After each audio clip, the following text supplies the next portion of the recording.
Este video estará dedicado a hablar de la revista argentina Narraciones Terroríficas, que fue publicada a lo largo de 76 números entre el año 1939 y 1952. Es una revista muy importante debido a que se trata de la única revista pulp hispánica dedicada al terror.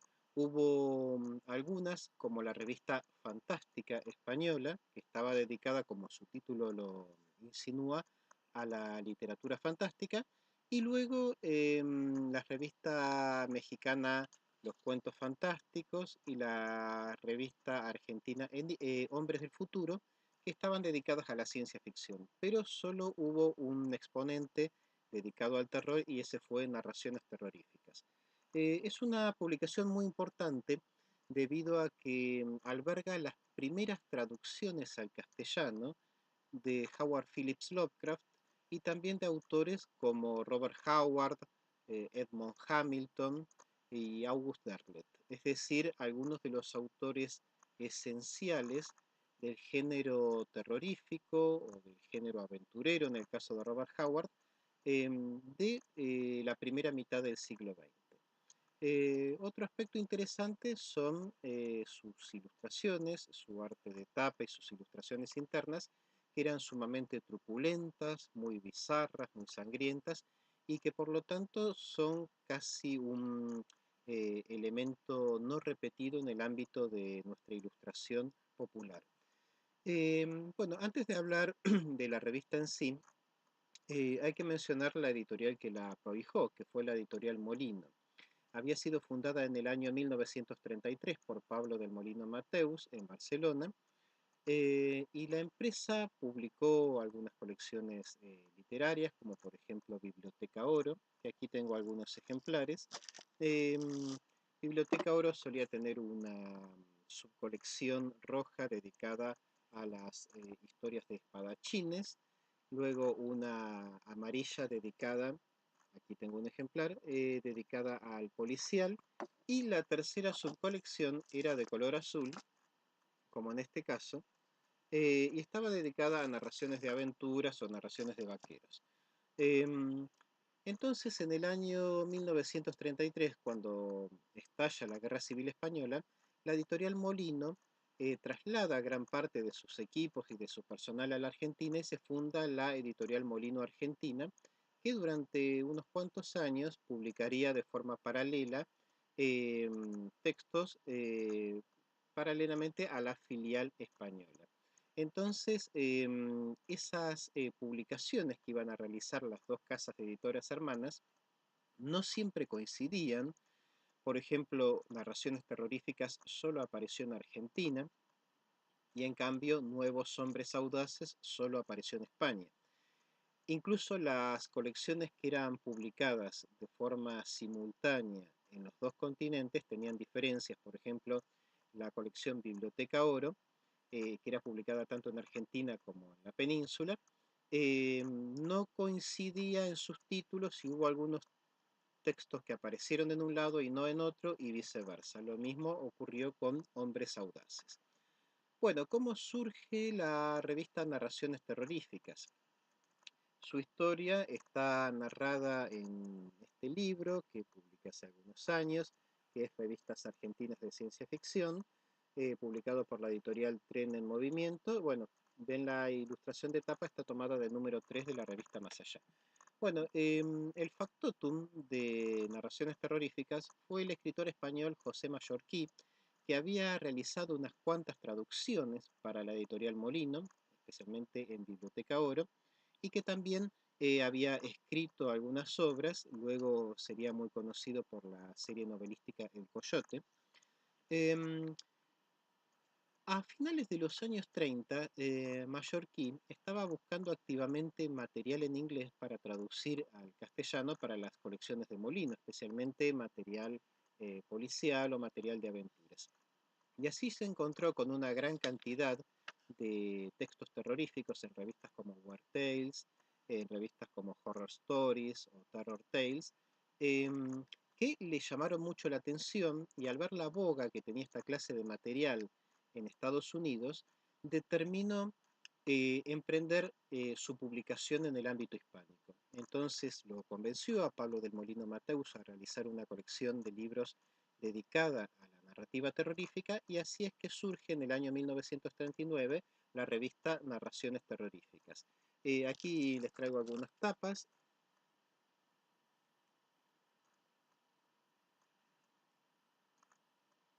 No solamente se basaba en Weird Tales, esta revista, sino también en una serie de antologías británicas llamadas Not at Night, y la huella de eso, además de los textos que incluye, puede apreciarse en este simpático cartelito que dice "No debe leerse de noche", que proviene de Not at Night, que era el título general de estas antologías anglosajonas. Bueno, aquí tenemos otro.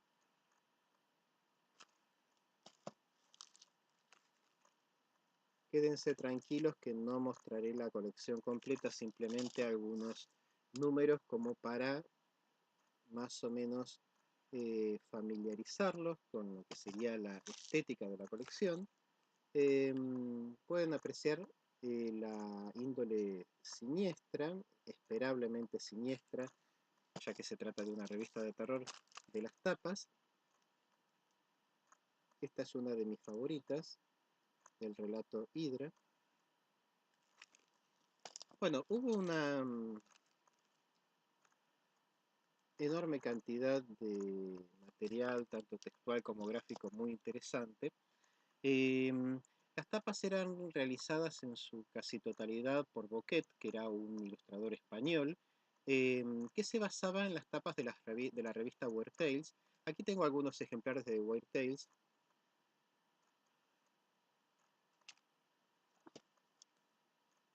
Esta revista fue la progenitora de gran parte del material que luego aparecería en Narraciones Terroríficas. No de todo el material, ya que también José Mallorquí incluyó muchos textos de su propia cosecha, casi una veintena, y también muchos relatos de Gustavo Adolfo Bécquer, me refiero a las leyendas de Gustavo Adolfo Bécquer, que aparentemente eran algunos de los textos favoritos de nuestro amigo Mallorquí, y por eso los incluyó en tal cantidad. También aparecían algunos autores hispánicos bastante ignotos, como Francisco Isles, y un peruano llamado Alberto Lanfranco, del cual apareció una novela completa en uno de los números tardíos de la colección. Una característica de Narraciones Terroríficas era que, a diferencia de Weird Tales y de otras revistas anglosajonas, no estaba dedicada a combinar los relatos y novelas con artículos, con poemas o con una sección de correo, sino que solamente incluía textos narrativos casi sin aparato crítico. Es decir, existen algunas menciones a, a lo que sería la producción de ciertos autores, a otras obras del mismo autor, pero es algo mínimo. Eso se debe a que los editores hispánicos en la época, especialmente los argentinos, consideraban que el público pagaba por leer relatos y que no le interesaban leer secciones de correos o artículos o poemas o cosas por el estilo. Fue algo que ocurrió también en la editorial Acme, en la cual en la revista Pistas del Espacio se le prohibió a su director, Alfredo Grassi, el incorporar este tipo de secciones y solo contenía relatos. Otra característica de Narraciones Terroríficas fue el que no incorporaba novelas serializadas, a diferencia de Weird Tales y de otras revistas de origen anglosajón, debido a que el público comprador argentino y latinoamericano en general compraba la revista de modo esporádico, entonces era difícil que siguiesen varios números correlativos de la colección. Esa especie de valla en el contenido de Narraciones Terroríficas se debió a que podía desalentar a un comprador el encontrarse una novela que estaba por la mitad, y por lo tanto, para evitar este problema directamente se condensaban los textos o se publicaban las novelas completas en un volumen. José Mallorquí dirigió la colección hasta aproximadamente el número 39. A partir del número 39 hubo una especie de lapso de varios meses en la publicación y cuando se retoma la publicación, los textos provenían de revistas de menor entidad que Weird Tales, como por ejemplo Horror Stories y Terror Tales, em, que tenían un material más sangriento, más truculento, menos refinado estéticamente que la revista que alojó a Howard y a Lovecraft. Em, ¿Quién fue el director de esta segunda etapa? Bueno, hubo varios directores.